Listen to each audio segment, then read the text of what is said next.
Welcome to this tutorial on error handling in PowerShell.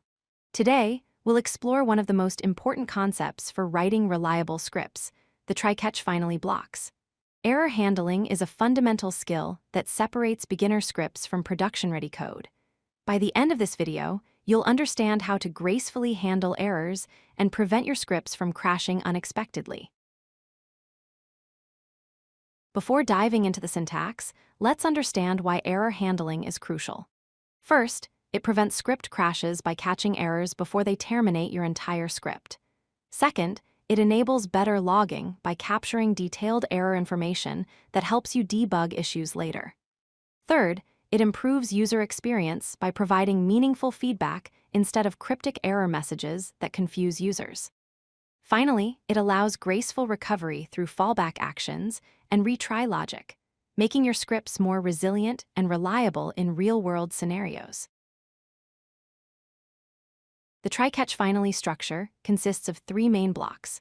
The try block contains code that might fail or throw an error. The catch block is where you handle the error if something goes wrong. And the finally block contains code that always runs, regardless of whether an error occurred or not.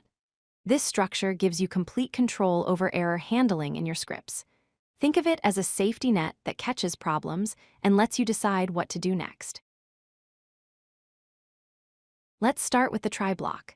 This is where you place any code that might potentially fail.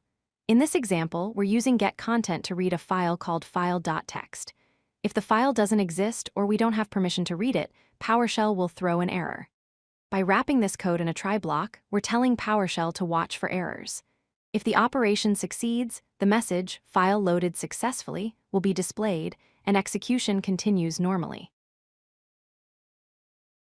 The catch block is where the magic happens when things go wrong. If an error occurs in the try block, execution immediately jumps to the catch block. Inside the catch block, you can access the error information using the special $_ variable, which represents the current error object. In this example, we're writing the error message in red using write_host, and then accessing the exception.message property to get more detailed information about what went wrong.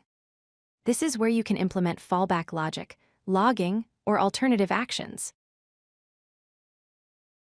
The finally block is special because it always executes, no matter what happens in the try or catch blocks. Even if an error occurs, even if the script is interrupted, the finally block will run. This makes it perfect for cleanup operations like closing file handles, terminating database connections, or releasing system resources. In this example, we're simply writing a message that cleanup is completed. Think of the finally block as your script's way of tidying up after itself, ensuring that resources are properly released. Now let's see everything working together in a complete example. In the try block, we're reading a JSON configuration file and converting it to a PowerShell object. If this succeeds, we display the data. If anything goes wrong, maybe the file doesn't exist or the JSON is malformed, the catch block catches the error, writes a warning message, and sets the data variable to null as a fallback. Finally, regardless of success or failure, the finally block executes and confirms the operation is complete. This pattern ensures your script handles errors gracefully and always performs necessary cleanup. Let's recap the key points. The try block contains code that might fail, so wrap any risky operations in it. The catch block handles errors and provides fallback logic, giving you control over what happens when things go wrong. The finally block always executes for cleanup operations, ensuring resources are properly released. By using try-catch-finally blocks, you can build robust and reliable scripts that handle errors professionally. Remember, good error handling is what separates amateur scripts from production-quality code. Practice using these blocks in your scripts, and you'll write more resilient PowerShell code. If you like this video, hit that like button and don't forget to subscribe. Visit codelucky.com for more such useful content.